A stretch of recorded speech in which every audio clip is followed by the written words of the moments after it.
Food, aside from being the source of human sustenance, it often underlies the very core of belief, mythology, and ritual.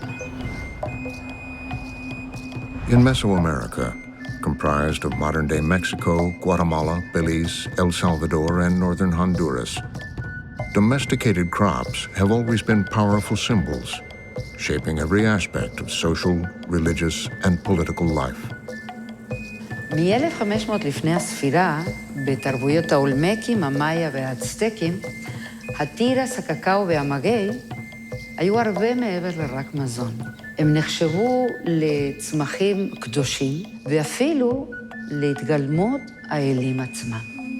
Cacao, the most coveted drink among the Mesoamerican aristocracy and a most important component of any feast or festive meal. Maguey, the source for pulque, and many years later for mezcal and tequila. Its durable fibers were used for producing ropes and textiles. But paramount among domesticated crops was maize, the staple food that has grown to be the most widely cultivated grain in the world. Maize was first domesticated in Mesoamerica 10,000 years ago, originating from two types of grasses, Tripsacum and Teosinte.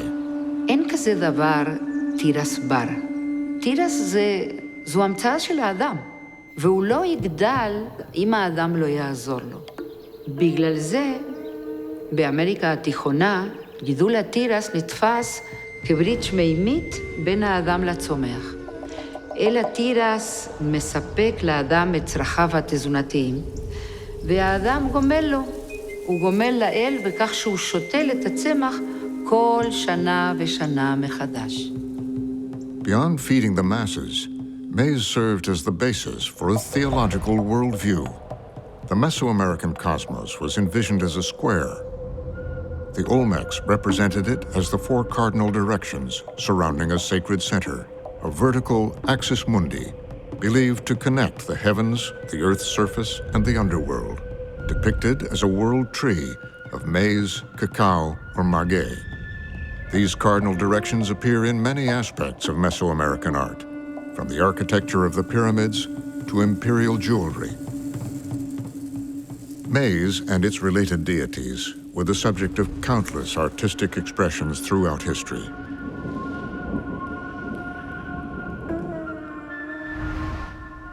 The earliest known depictions of the Olmec maize god often show him with a trifoliate sprout motif representing the growing plant, or with a corn cob rising from his head.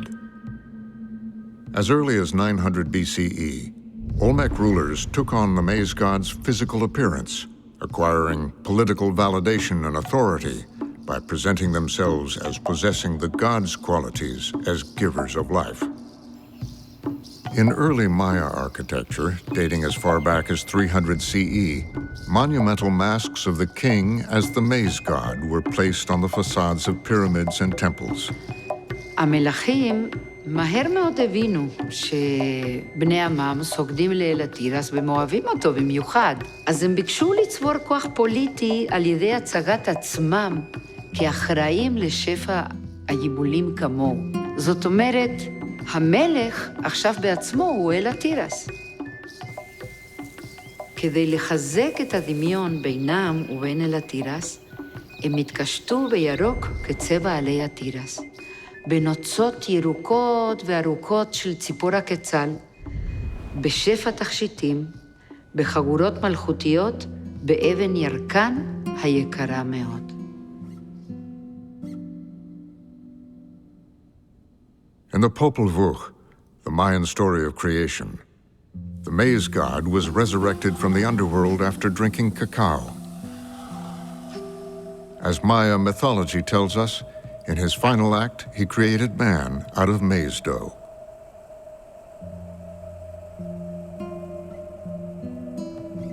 The Aztec Emperor Moctezuma II held agricultural religious festivals, especially in the spring. The Aztec pantheon included prominent goddesses and gods of maize, life, water and vegetation.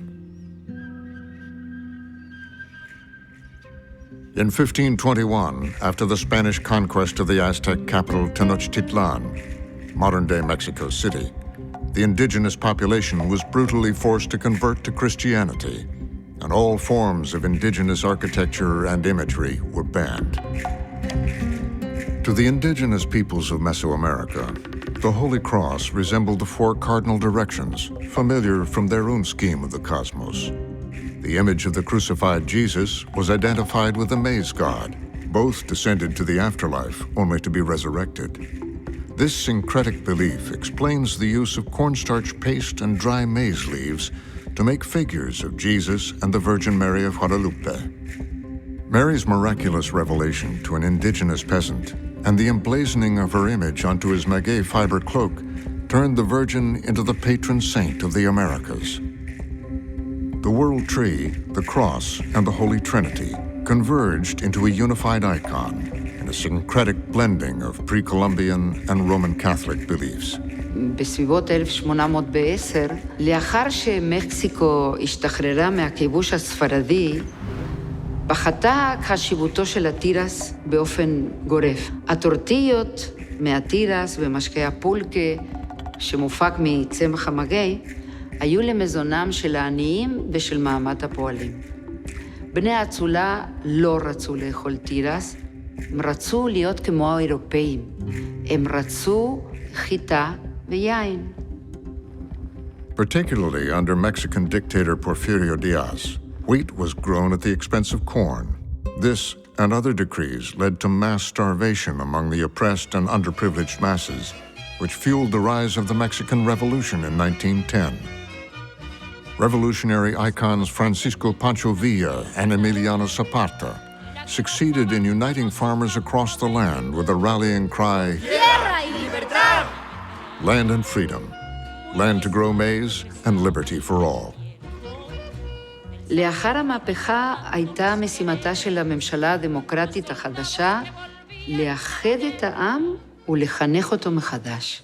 אחרי לא פחות מ-400 שנות שיעבוד, החיו האומנים את המורשת הקדם-קולומביאנית, בעיצבו זהות לאומית חדשה, לא רק למקסיקו, אלא למעשה גם לאמריקה כולה. Modern Mexican artists such as Diego Rivera and José Clemente Orozco created pictorial masterpieces that exalted patriotism and fostered a revival of pre-Columbian indigenous roots. In Rivera's 1927 mural, a field of maize is depicted growing from the blood of Emiliano Zapata and other revolutionaries. In a parallel to the ancient myth of the maize god and the Popol Vuh, the revolutionaries die only to revive social equality. Flor Garduño, a contemporary Mexican artist, often uses pre-Columbian myths and symbols in her works, such as the resurrection of the Maya maize god after drinking cacao. Belief in the four cardinal directions is represented in the ancient ritual of the flying Veracruz dancers. In 2018, a vast Christmas display in the Zócalo, Mexico City's main plaza, featured, instead of the traditional Christmas tree, the four cardinal points and the Axis Mundi, a tribute to the indigenous mythologies that predated Christianity. In the Maya highlands of Guatemala, when a boy is born, the midwife cuts the umbilical cord on a corn cob. The newborn's blood stains the kernels, which are then planted by the baby's parents to begin a new field of maize for him, with which he can nourish his family after he marries.